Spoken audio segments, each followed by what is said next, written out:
To get chicks off to a good start, we've set up a brooding area in a corner of a barn that's separate from the older birds. I recommend 3 to 4 square feet per bird started. In this case, we're going to be starting 25 birds, and so you need 75 square feet. We've set up a brooding area here that's 9 feet by 9 feet that gives you 81 square feet, which is a little over what we recommend. The second area is make sure that it's secure and free from predators.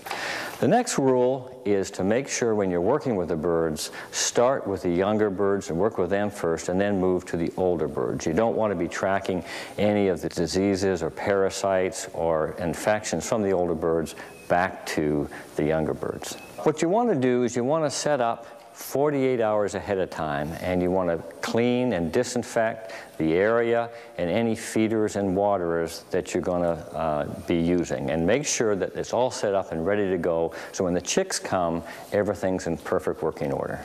We've set up a heat lamp, and then around the heat lamp we have a brooder guard. There's about 2.5 to 3 feet radius from the heat lamp, and that way the birds can huddle underneath the heat lamp, or they can move away from the heat lamp and get a little bit of exercise to get them off to a good start.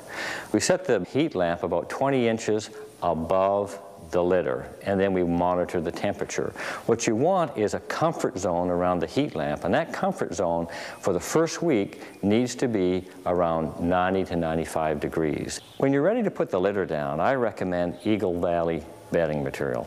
It's a pelleted wood product out of Canada, and the reason I like it is that it's all natural, it's very absorbent, and it keeps the whole brooding area very dry and relatively odor-free. I like to put down bedding material so that it's about 3 to 4 inches deep.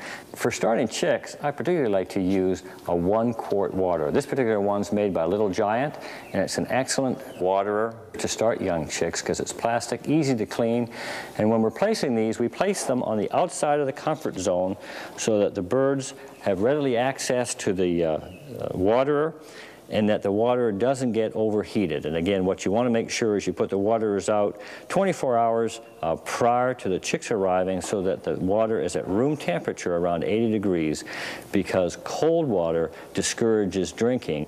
Then I put the chicks in the brooding area, and so without the feed. And that way the chicks have a couple hours to drink, rehydrate themselves before they start eating. Next, we need to consider feed.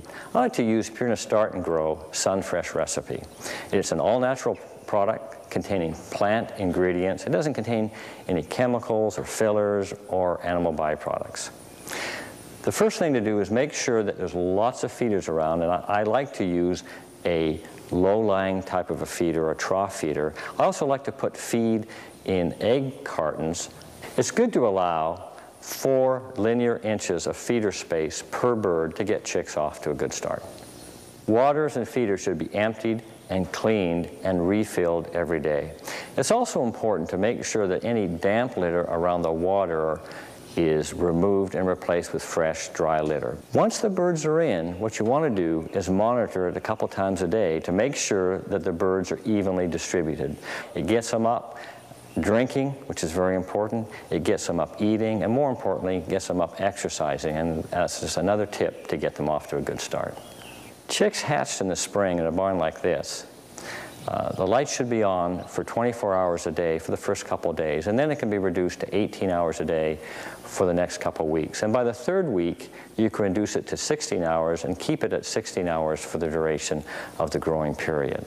Light can be supplied for an area such as this by 2 40-watt bulbs, and you don't need to go any higher than that, but 2 40-watt bulbs will give enough light for the birds to get up and eat and drink.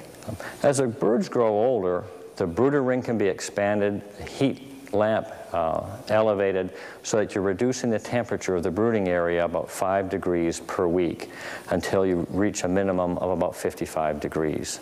As the birds get older, you want to raise the height of the feeders and waterers, and so they're right at the back of the birds. And this way, it keeps them an awful lot cleaner, and there's less contamination from the chicks kicking up any litter into the feeders and waterers.